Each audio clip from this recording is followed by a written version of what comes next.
Selamat berjumpa kembali dalam acara Bincang Santai di hari Sabtu ini bersama dengan saya. Tidak terasa kita sudah memasuki bulan 9 dan sebentar lagi kita memasuki bulan 10. Dan tanpa disadari PSBB sudah kita lewati selama 6 bulan ya, hampir 6 bulan.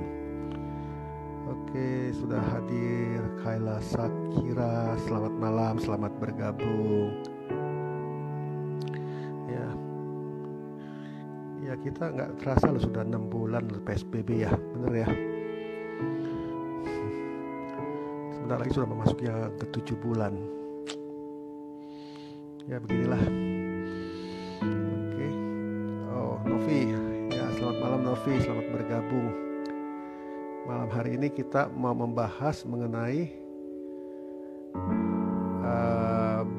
magic atau sihir.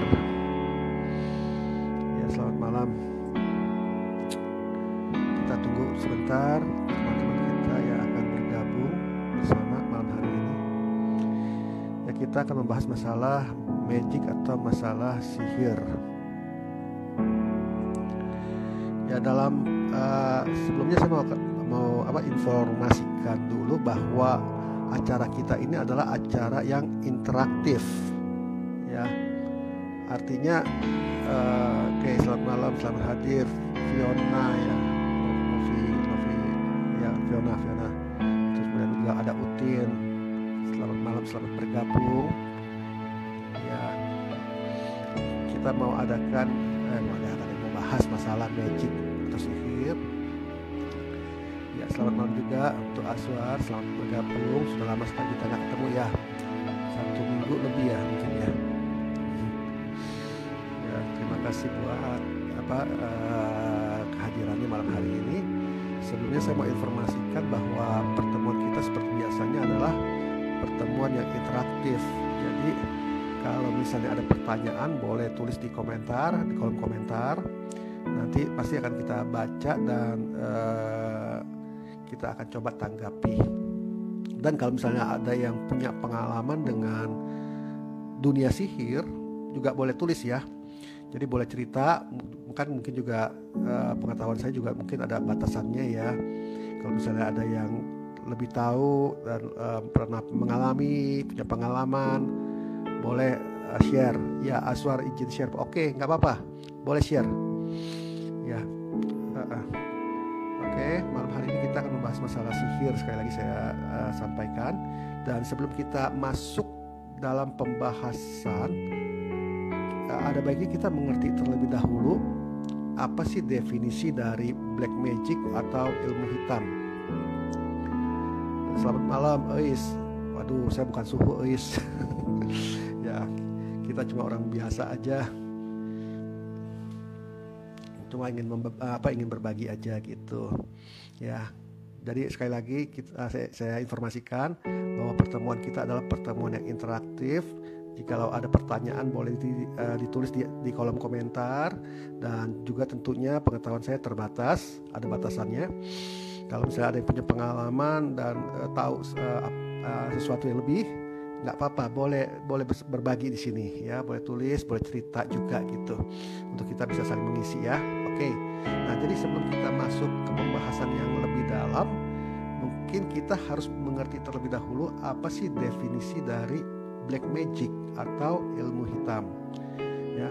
Jadi black magic atau ilmu hitam ini adalah merupakan seni sihir yang kalau menurut saya itu berasal dari persekutuan dengan evil spirit atau dengan roh jahat ya, di mana cara kerjanya adalah menggunakan mantra-mantra di mana bertujuan untuk menyakiti atau menghancurkan kehidupan orang lain. Ilmu sihir sama nggak dengan santet atau guna-guna? Sama ya, nanti kita akan bahas ya Is ya.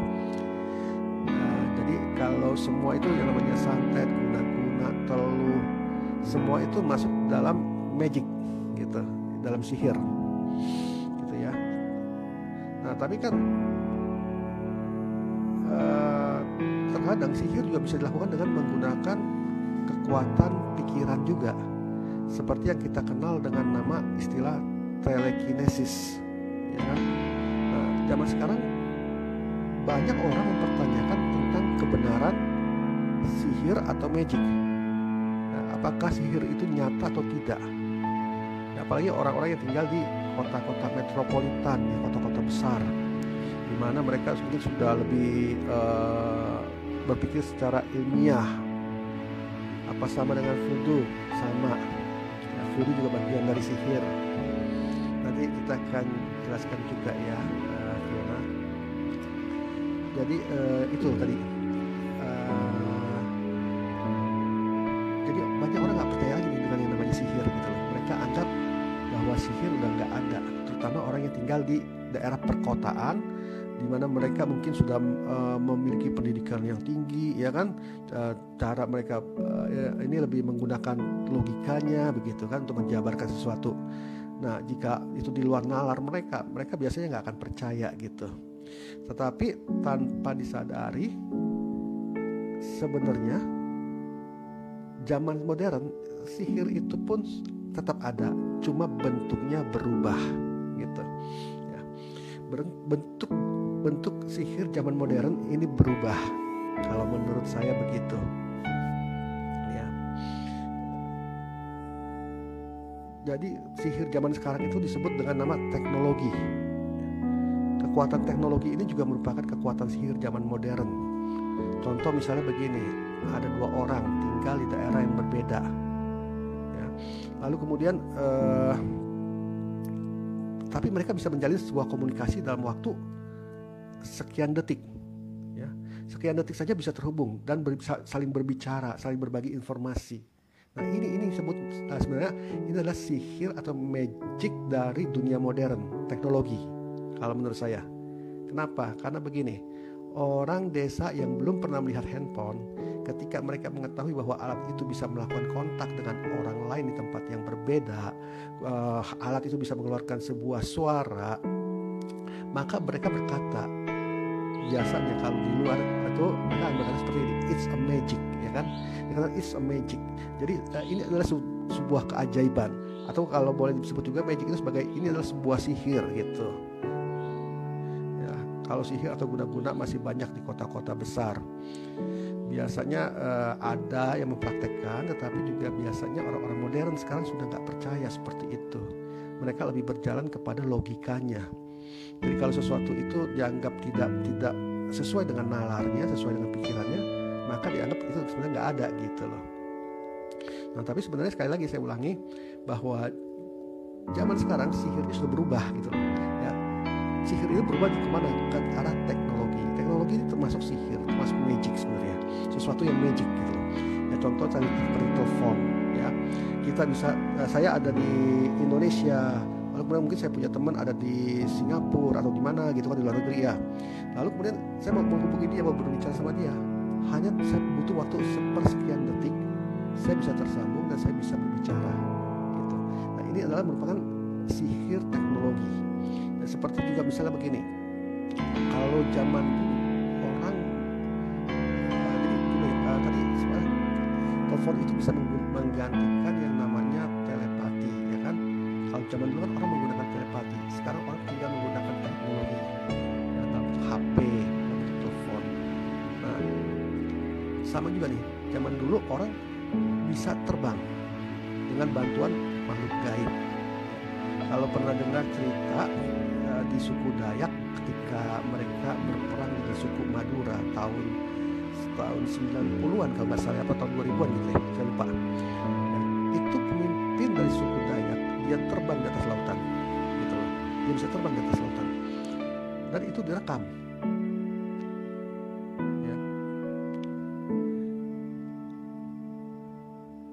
Ya, jadi itu direkam. Nah, apakah orang zaman sekarang nggak bisa terbang? Bisa, tetapi bentuknya berubah. Tidak lagi menggunakan makhluk gaib, tetapi menggunakan pesawat. Betul nggak? Nah, orang yang tidak pernah melihat pesawat, mereka berkata it's a magic. Ini adalah sesuatu yang ajaib. sebenarnya kalau diterjemahkan secara literal, literal, magic itu artinya sihir, bukan ajaib, ya kan? Kalau orang berkata it's a magic, berarti ini adalah sebuah sihir bagi mereka gitu loh, bagi mereka yang belum pernah melihat teknologi itu, begitu. Mereka menganggapnya itu adalah sebuah sihir, ya. Oke, Ais mengatakan apa nih? Baru beberapa minggu lalu saya menemani teman saya untuk ruqyah, dan ternyata ada banyak makhluk gaib di dalam dirinya, dikirim dari orang-orang terdekat dia sendiri. Ya, nah ini nanti saya akan singgung ya bagaimana ya. Terus kemudian juga Fiona, ya kok melalui telepon aja orang bisa digendam? Bisa sangat bisa ya. Oke, saya sambung dulu ya. Nah, jadi zaman sekarang kita nggak perlu lagi menggunakan telepati karena sudah ada handphone, ya kan? Jadi semua itu lebih mudah. Maka kemampuan manusia menjadi semakin berkurang. Semakin maju teknologi, maka semakin mundur kekuatan alamiah manusia yang diberikan oleh penciptanya. Nah, kalau zaman dulu orang sanggup berjalan berpuluh-puluh kilometer, ya, jalan kaki loh berpuluh-puluh kilometer. Nah, zaman sekarang baru jalan 1 kilo udah bilang capek, betul nggak? Kenapa? Karena kebiasaan pakai teknologi, pakai kendaraan. Nah, dari apa yang saya jelaskan tadi, maka kita bisa ambil kesimpulan bahwa semua manusia sebenarnya punya kekuatan magic atau sihir dalam dirinya, seperti melakukan telepati, telekinesis, retrokognitif, remote viewing, dan sebagainya. Jadi semua itu bisa sebenarnya semuanya sudah ada dalam diri manusia gitu loh. Allah sudah memberikan gitu loh. Ya, jadi Tuhan itu sudah memberikan kepada manusia sebenarnya sebuah kelebihan begitu. Tetapi karena semakin majunya ini, maka semakin mundur. Rutin ya, bagaimana cara menangkal guna-guna atau santet. Oke, nanti saya jelaskan di sini. Di bagian-bagian akhir nanti saya jelaskan ya. Waduh, ini lain pembahasan nih Wanda. Ya, sering melihat makhluk halus, apa itu bisa dibilang indigo? Belum tentu juga gitu loh. Ya, nggak semua. Dan indigo juga nggak semuanya melihat makhluk halus gitu. Ya, jadi kemarin sudah dibahas tuh mengenai indigo sebagian dari Novi-chan ya. Novi-chan sudah bahas juga mengenai indigo. Nanti bisa cari juga rekamannya di grup ya. Nanti bisa cari rekamannya yang Novi-chan sampaikan mengenai indigo. Jadi indigo juga tidak semuanya melihat makhluk halus gitu, dan tidak semua orang yang bisa melihat makhluk halus bisa disebut indigo gitu ya. Nanti bisa tapi malam hari ini kita tidak membahas ke sana Wanda gitu ya. Oke. Nah, jadi kembali ya, semua manusia itu sebenarnya punya kemampuan di dalam dirinya ya. Jadi semua orang itu, ada orang berkata gini, saya mau pengen jadi indigo gitu kan, ngapain? Ya pengen punya kemampuan seperti indigo. Nggak semua orang bisa jadi indigo, karena indigo itu seperti yang kemarin Novi-chan sampaikan, indigo itu warna aura ya. Jadi nggak semua orang bisa punya warna aura yang sama, tetapi semua orang bisa punya kemampuan anak indigo begitu ya. Dengan apa? Proses belajar bisa dilakukan gitu. Kalau indigo itu adalah gift, karunia ya, dia tidak perlu belajar karena memang sudah diberikan gift gitu ya. Tetapi yang orang biasa bisa nggak punya kemampuan sama seperti orang indigo? Bisa. Kenapa? Karena sebenarnya dalam dirinya seperti tadi saya bilang, itu sudah ada perangkatnya. Jadi divine energy, pencipta ya, Tuhan ini sudah memberikan softwarenya dalam diri setiap makhluk manusia. Jadi softwarenya udah ada, perangkatnya sudah ada. Tinggal bagaimana caranya kita mengaktifkan software itu gitu. Nah, itu perlu sebuah proses, perlu sebuah pelatihan ya. Nanti kita akan, tapi malam ini kita tidak membahas di sana gitu ya. Oke, itu cuma selingan aja. Aku mau jadi Indomie, boleh nggak kok? Boleh. Ntar bagi-bagi ya. Oke, kita sambung lagi nih. Jadi semua orang tuh bisa gitu punya kemampuan yang sama ya, dengan cara dilatih ya. dalam perkembangannya magic atau sihir itu terbagi dalam dua bagian. Ada yang istilahnya black magic, ada juga yang dikatakan sebagai white magic, atau dalam bahasa Indonesia dikatakan sebagai ilmu hitam dan ilmu putih. Nah, apa sih perbedaan antara ilmu hitam dengan ilmu putih? Ya, perbedaannya terletak di mana gitu? Ini saya mungkin mau sapa-sapa dulu ya, kayaknya banyak yang masuk nih. Siapa aja nih? Tadi saya belum tersapa ya. Ini ada siapa nih? Ada Putri Maria, ya selamat bergabung Putri, selamat malam. Meican, selamat malam, selamat bergabung. Terus kemudian ada Fernando Segala, selamat bergabung. Kartin, kalau saya ingin jatuh cinta tapi bingung siapa yang harus dicintai, nah lo. Oke, selamat malam Kartin, selamat bergabung. Ya. Kemudian juga ada Krisdianto, selamat malam, selamat bergabung. Dan mencari santai bersama kita malam hari ini dalam acara dalam tema magic atau sihir. Begitu. Oke, jadi dalam perkembangannya saya ulangi sekali lagi. Dalam perkembangannya dunia magic terbagi dalam dua, yaitu ada black magic, ada juga yang disebut sebagai white magic. Nah, atau dalam bahasa Indonesia dikatakan sebagai ilmu hitam dan ilmu putih.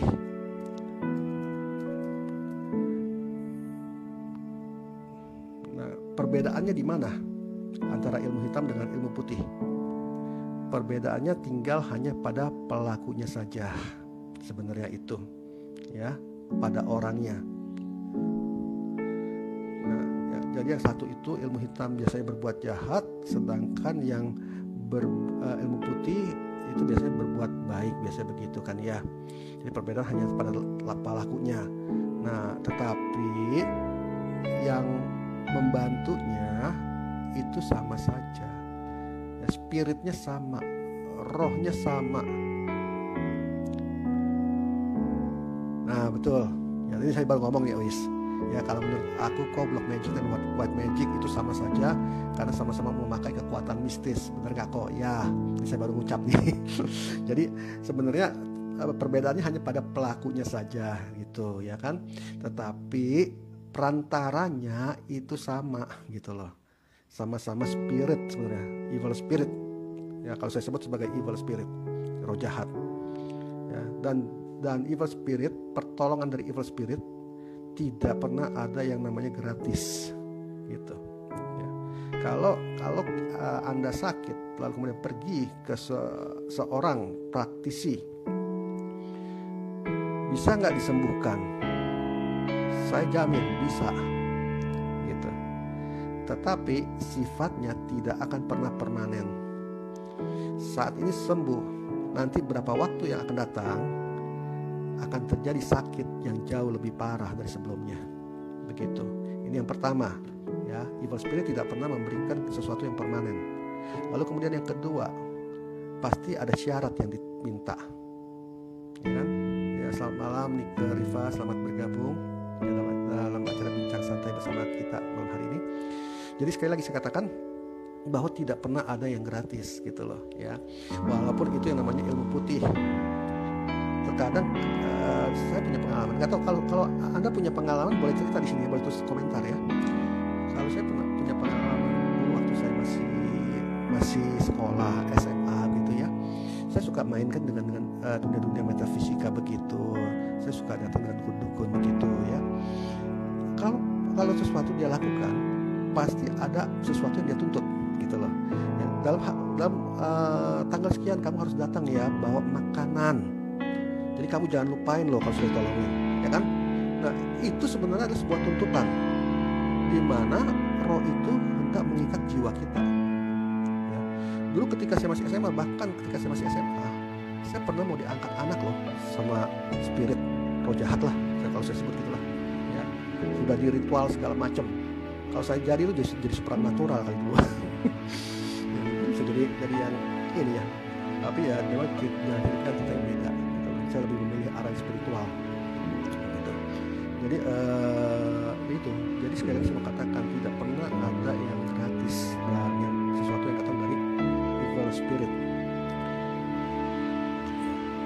Sebab itu kalau terjadi sesuatu jangan pernah datang kepada hal-hal yang seperti itu.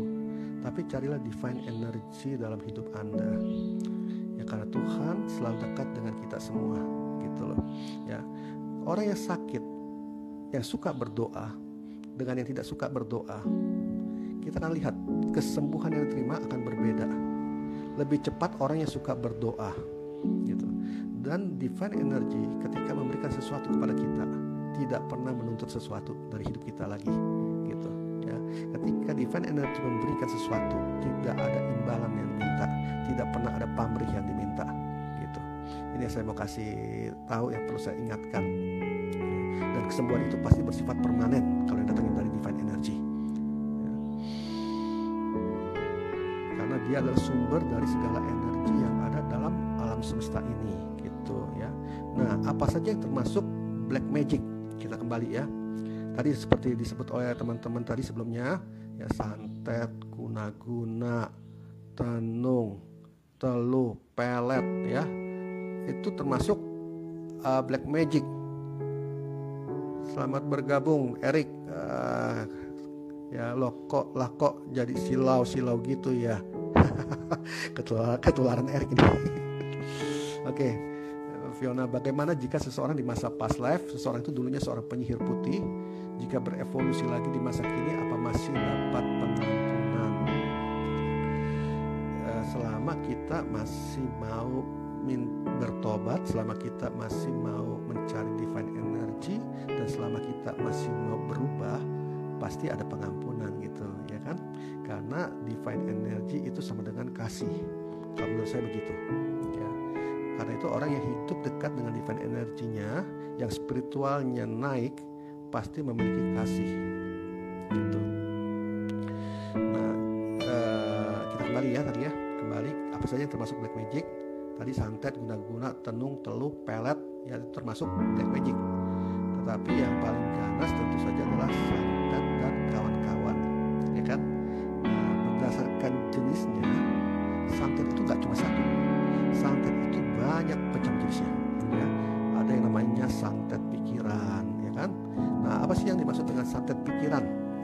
Maksudnya begini, santet pikiran itu artinya cuma ada di pikiran orang itu aja sebenarnya. Ya, sebenarnya dia nggak kena santet, tapi dia berpikir bahwa dirinya ini disantet, gitu lah. Nah, kenapa bisa begitu? Karena pengalaman yang dialami, di mana orang tersebut ya mungkin saja pernah mengantar seseorang atau melihat seseorang kenalannya berobat ke salah satu orang pinter, ya kan?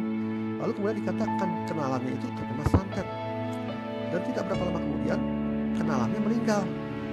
Nah, sejak saat itu maka masuklah dalam pikirannya, tertanam dalam pikirannya bahwa santet bisa mengakibatkan penyakit yang membawa kematian. Maka orang ini menjadi takut. Lalu ketika dia sakit dan ketika dokter mengatakan tidak ada penyakit padanya, maka yang timbul dalam pikirannya adalah saya terkena santet, begitu. Ya, oke, selamat malam Natalia Mui, selamat bergabung bersama kita. Ya. Nah, jadi gitu. Nah, jadi orang ini menjadi takut, lalu kemudian dia berpikir bahwa dia kena santet, ya kan? Padahal enggak, gitu loh. Ya, saya juga pernah mengalami begitu. Saya merasa bahwa saya sakit, gitu loh. Saya merasa bahwa saya sakit. Ketika itu saya harus ke dokter. Karena kenapa? Karena saya melihat gejala jantung saya kayaknya kok nggak beres, perasaan jantung saya kok nggak beres, gitu kan?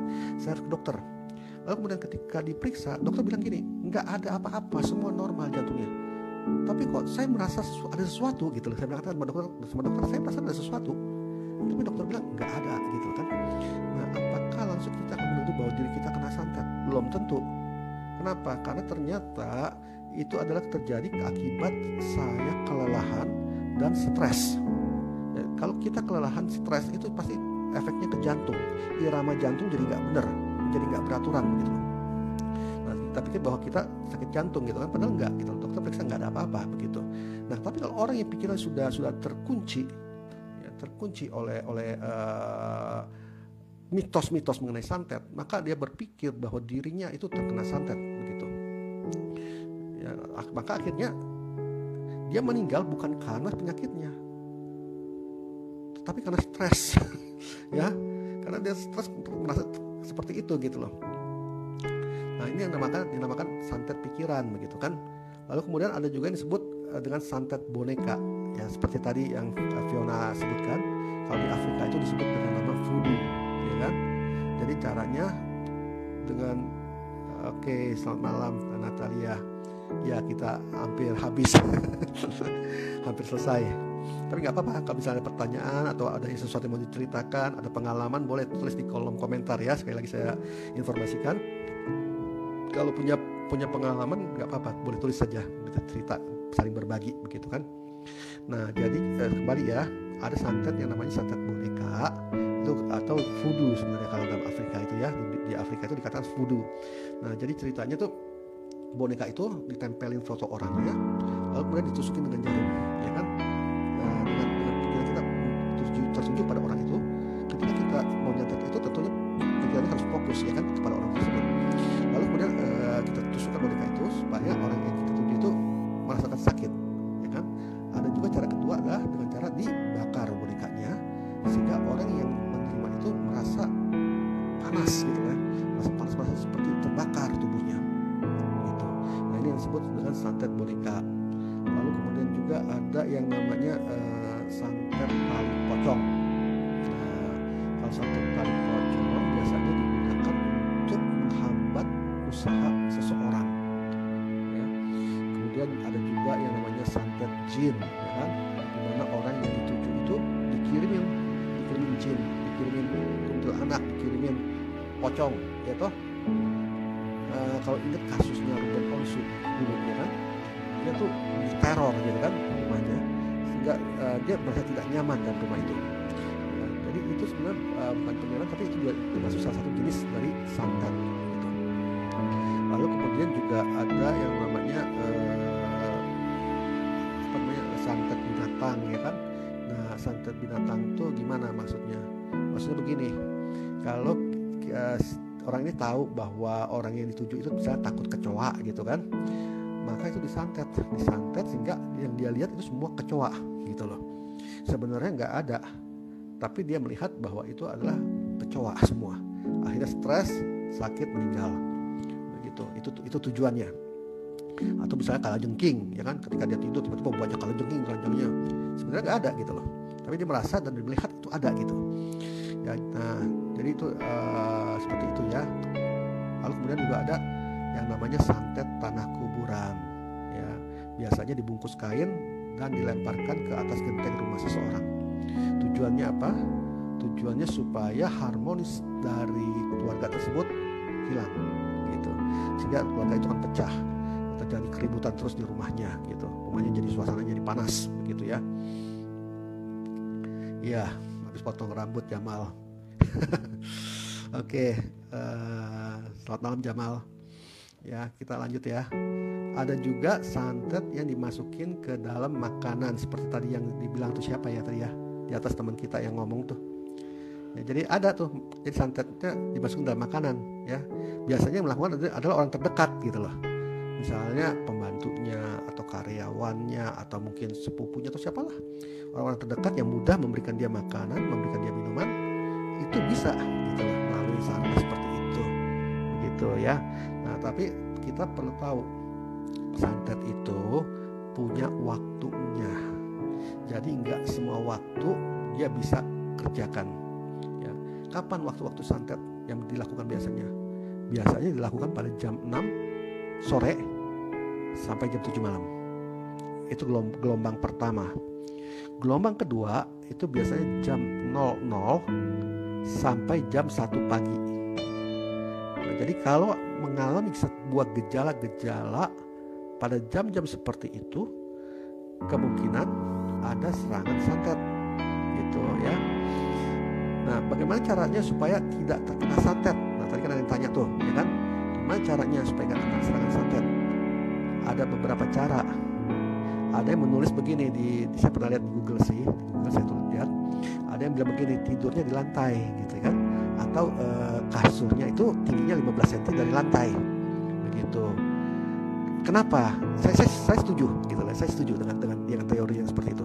Nah, kenapa? Karena begini.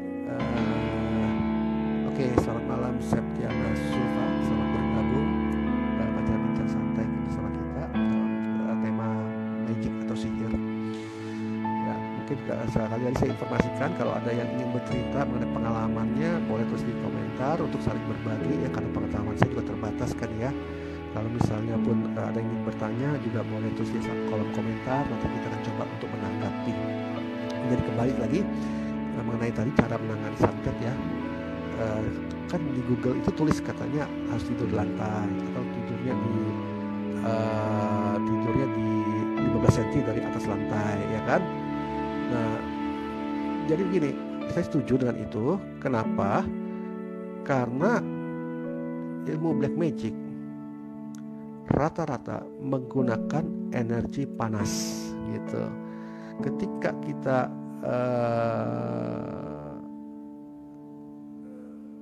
kita tidur dekat dengan lantai, maka temperatur tubuh kita akan turun begitu ya.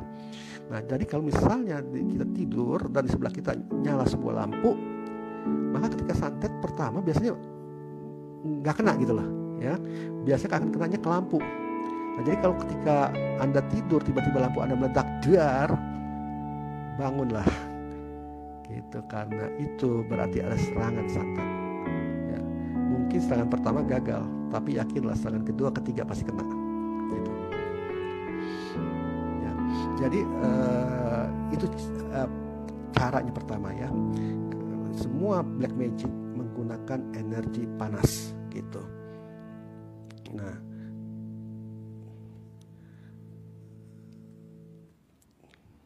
makanya kalau seperti tadi saya bilang ya, ada yang santet menggunakan apa nih, sebentar teman kita nih Yusuf Hendarin, penjelasannya detail, bisa langsung dicoba praktek kok. Bercanda. Ya oke. Fiona Tarot, iya Koko, suami saya sering diserang waktu mulai masuk jam maghrib dan jam 1 malam dahulu sampai 3 kali masuk UGD. Oke, nanti saya akan jelaskan. Kemudian Eis Demoras, ingin sekali kok ada gak percaya soal guna-guna, tapi di kehidupan nyata masih ada. Teman saya itu setelah diruqyah untuk kedua kali, ibunya melarang untuk ruqyah ketiga kali, dan ibunya dan iparnya teman saya itu kembali teman saya itu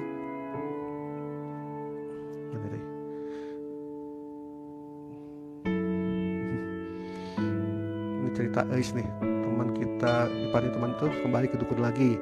Asli aku gak bisa tidur sepanjang malam, anak kucingku gelisah dan kembali tidur di kasur, padahal sedang dilatih tidur di box tempat tidur kucing.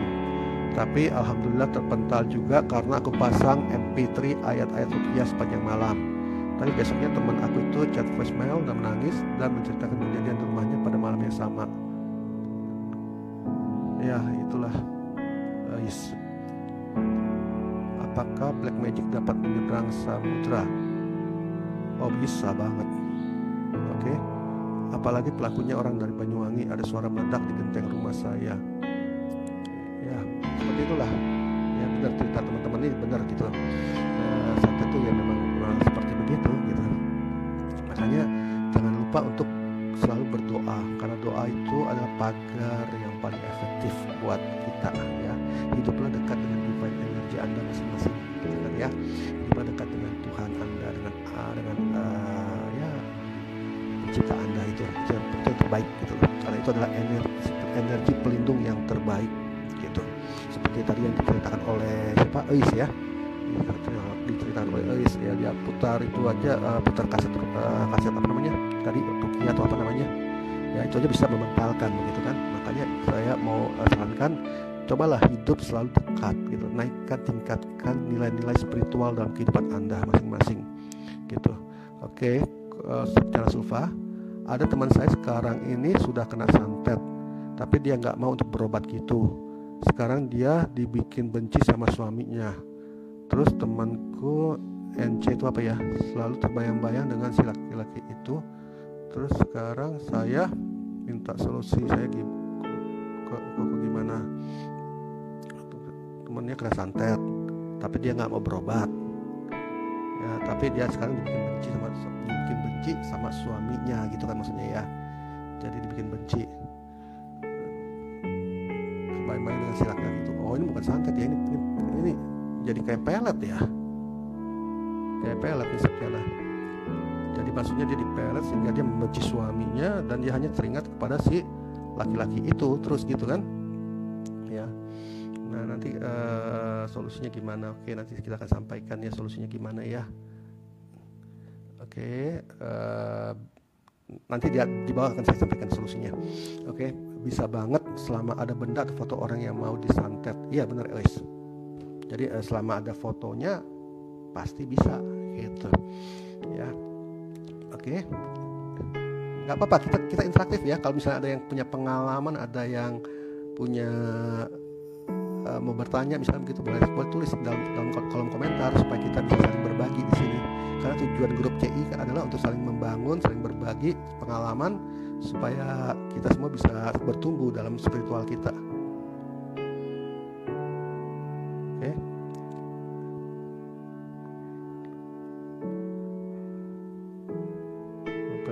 Iya benar, besoknya sewaktu aku keluar rumah ada 3 cerita. Tetangga cerita, kok tadi malam ada cahaya terang banget kayak kilat. Nah itu santet betul. Oke. Saya lanjut ya. Saya lanjut tadi sampai di mana? Oke, jadi tadi saya katakan black magic itu menggunakan energi panas gitu ya, energi panas. Jadi kalau namanya black magic, maka itu kenapa tadi dikatakan salah satunya adalah tidurlah dekat dengan lantai gitu. Ya oke. Lalu kemudian makanya tadi saya katakan kita harus selalu berdoa gitu ya. Mau tidur berdoa, mau makan berdoa, karena bisa saja orang memasukkan itu di dalam makanan atau dalam minuman kita. Ya kalau kita berdoa, kita akan menghancurkan semua kutuk-kutuk yang ada di makanan itu, di minuman itu gitu loh, supaya kita terbebas, jangan sampai kena gitu kan ya. Oke Nisa, selamat bergabung malam hari ini ya. Oke, nah kalau yang merokok paling gampang kena santet ya. Kenapa? Karena rokok itu kan panas loh ya kan, lagi anak merokok disantet der paling gampang kena ya. Oke,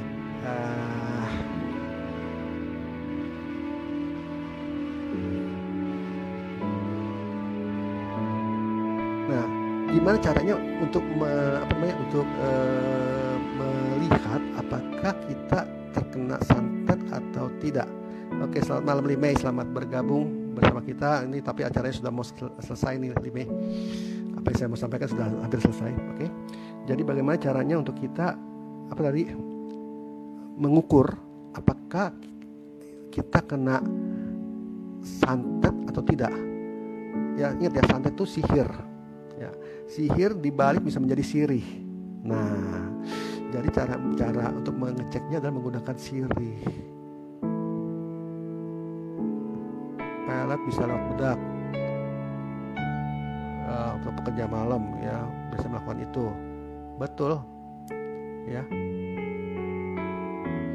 Nah itu dia. Ganasnya pelet tuh bahaya. Oke. Oke, kita lanjutkan dulu sebentar ya. Jadi cara mengukur apakah kita terkena santet atau enggak, itu gunakan sirih. Caranya gimana? Pagi-pagi bangun tidur, kunyah sirih, 1 lembar sirih ya, terus mulai rasakan rasa apa yang keluar. Kalau rasanya itu sepet, berarti normal. Tapi kalau rasanya itu mulai terasa seperti asam, pahit ya kan, nah berarti kalau rasanya itu bukan sepet, di luar sepet, rasanya di luar sepet, berarti kena santet. Salah satu cara untuk mengukur apakah diri orang itu kena santet atau tidak. Begitu. Ya, kunyah itu selama 20 detik. Kunyah selama 20 detik. Kemudian rasakan sensasinya, ya. Oke. Nah, terus kemudian bagaimana cara menetralisirnya? Pertama, bisa menggunakan garam. Ya, seperti yang pernah saya bahas di topik mematahkan kutuk. Jadi bisa juga menggunakan garam, dikasih biji selasi juga bisa, campur dengan biji selasi. Nah, nanti kalau misalnya mau tahu lebih jelas, dengarkan channel saya di YouTube tentang mematahkan kutuk. Di situ saya jelaskan caranya bagaimana sana, termasuk juga pelet ya, bisa dilakukan dengan itu gitu, melunturkannya gitu. Lalu kemudian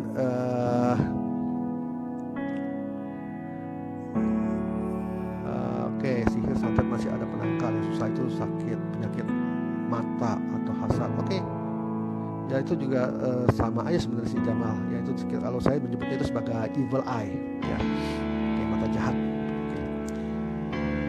Ya, hanya daun sirih saja. Jadi daun sirih itu dikunyah selama 20 detik. Nanti rasakan sensasi rasa yang keluar itu seperti apa.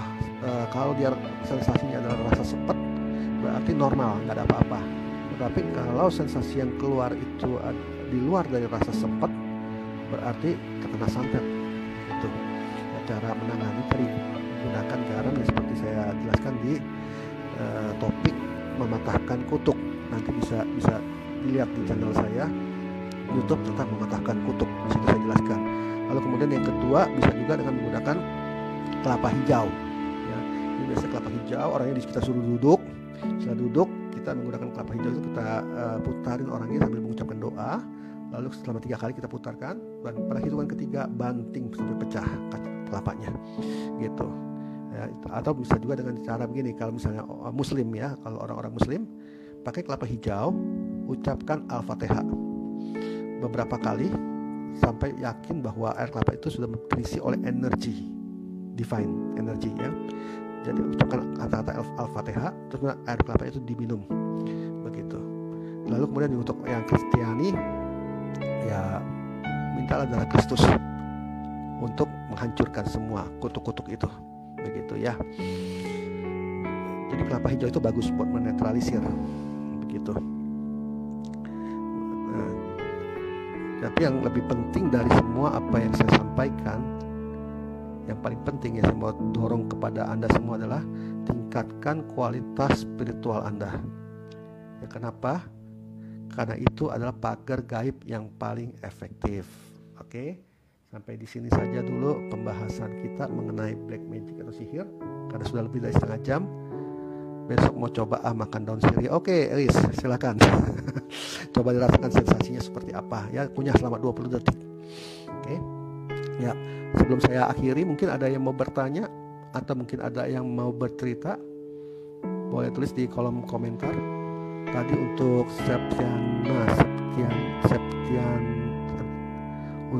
Septiana Zulfa, oke, temennya itu bisa dengan cara tadi ya, menggunakan garam juga bisa untuk melunturkan peletnya ya. Jadi nanti atau juga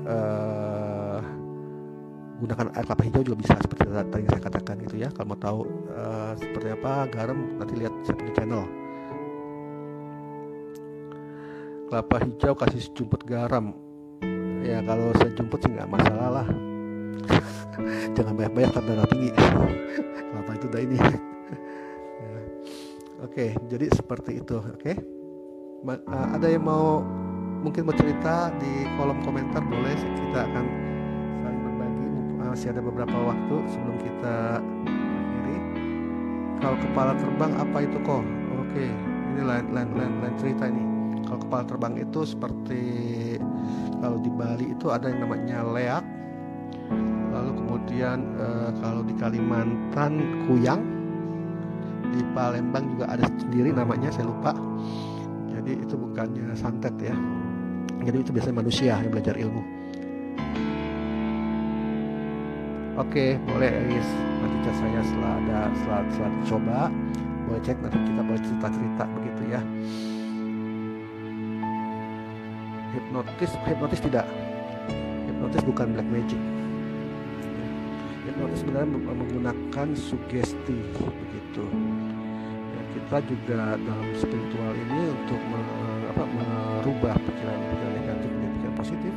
Biasanya juga saya menggunakan istilahnya sugesti terbalik ya. Begitu. Jadi sugesti itu hampir sama seperti hipnotis begitu. Jadi hipnotis bukan termasuk black magic. Tetapi ada orang menggunakan hipnotis dengan untuk cara-cara yang tidak baik, tidak benar gitu. Oke, seperti yang tadi saya katakan, mandi menggunakan air garam atau menggunakan air kelapa hijau ya, jangan kelapa biasa guys. Oke, saya rasa cukup sampai di sini. Nanti kita akan berjumpa lagi dalam acara selanjutnya di hari Rabu, mungkin akan bersama dengan Master Taufan, mungkin mengenai healing ya, mau disampaikan mengenai healing. Nanti boleh bergabung juga, terutama kalau misalnya ada yang sakit atau ada yang mengalami gangguan dalam usaha, boleh nanti konsultasi dengan Taufan di hari Rabu jam 7:30.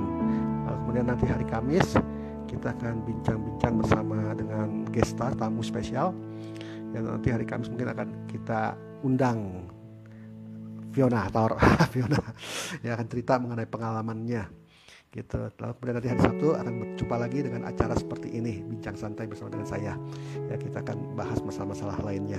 Oke, terima kasih untuk kehadirannya malam hari ini buat semua teman-teman yang sudah bergabung. Sampai berjumpa lagi, namaskar.